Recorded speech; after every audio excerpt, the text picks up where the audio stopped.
Every pew of Sacred Heart Church, a parish which remains closed since 2006, was full of Jersey City Ward F residents whose prayers were answered by former Governor Jim McGreevey's decision not to use the Sacred Heart Priory site for the prisoner reentry program. Tonight was to involve the community, obviously, in an important question of the Community Reintegration Center, which was going to bring parolees from Jersey City and talk about the services that we'd provide them, as well as other services to the general community, to financial literacy, computer science, healthcare, and the entirety. The goal was to talk about how we can enhance the service delivery system here in F Ward in Jersey City. Jersey City Employment and Training Program members Alan Simmons, Iris Cooney, and Keith Davis presented the planned services of the Sacred Heart Workforce Center. This included financial literacy, healthcare, job training, and all other assisted programs, which would have helped with the parolees' reintegration process. The frustrated crowd interrupted the presentation when their questions were not entertained. Once the presentation is over, we are listening here and we're going to answer the questions. It seems like your goal was to educate them about the purpose of this program, but at one point they just weren't listening. All they wanted to do is just ask you questions. Do you think you got your message through tonight? Well, I think that, I have great respect for so many of the community leaders that were here tonight, and I think the question of reentry is a difficult topic, and I think what the community wanted to share was that there's a strong support for reentry, for which I'm deeply appreciative, but that there was opposition to the location and to the site. And I think it was important for me to hear that and to respect that and to move on. 171 Clifton Avenue, North New Jersey, is the address where you need to go and protest, because this building is property of the Catholic Church. But hear me, we're talking about the administrators of the Catholic Church, because there are members right here in this community who are Catholic, and we are the Catholic Church, and we do not agree with this decision to place our children in an environment that is not wholesome, it is not healthy to their mind, body, or their spirit. But do we want to jeopardize our kids?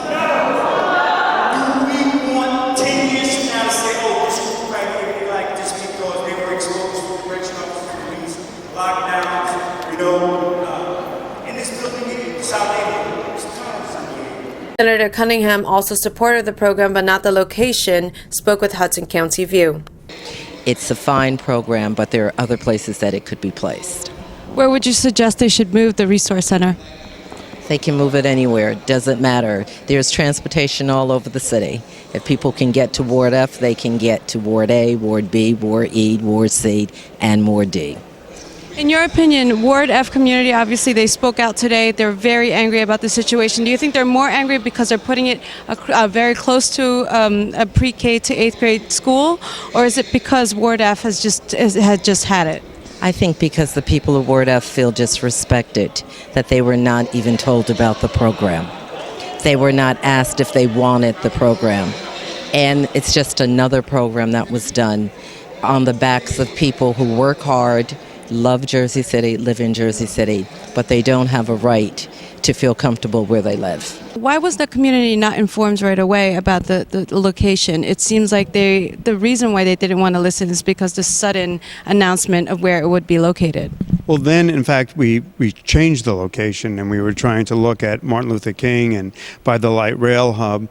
And so I think that clearly we could have done better, but I think there was also a sense that there are other services in the ward and that we needed to be sensitive to that, and that the need to look to another location would be more ideal. It was just after former Deputy Mayor Kabili Tayari spoke when McGreevey had a change of mind and announced Sacred Heart Church will not be the new site for the reentry program. Well, we're not going to locate, we're not going to cite the state CRC center at either Martin Place or Sacred Heart. So why the sudden change of heart? Well, it wasn't sudden. It was. I mean, clearly, it was somewhat painful in the sense that, this is obviously something that I believe in deeply, the importance of reentry, the importance of providing social services, but it has to be supported by the community, and that's terribly important. My sense here tonight was that it wasn't, and I needed to understand that and appreciate that reality and move on. Was there one public comment today that really influenced your decision? Actually, it was one of our clients who felt, I think, a little overwhelmed by what people were saying, and that's not my purpose. My purpose isn't to polarize the community. My purpose is to provide reentry services, to provide financial literacy services, job training services to the community, and at the point where it becomes a point of discord, that's not where we ought to be. Hudson County View, the eye of the community.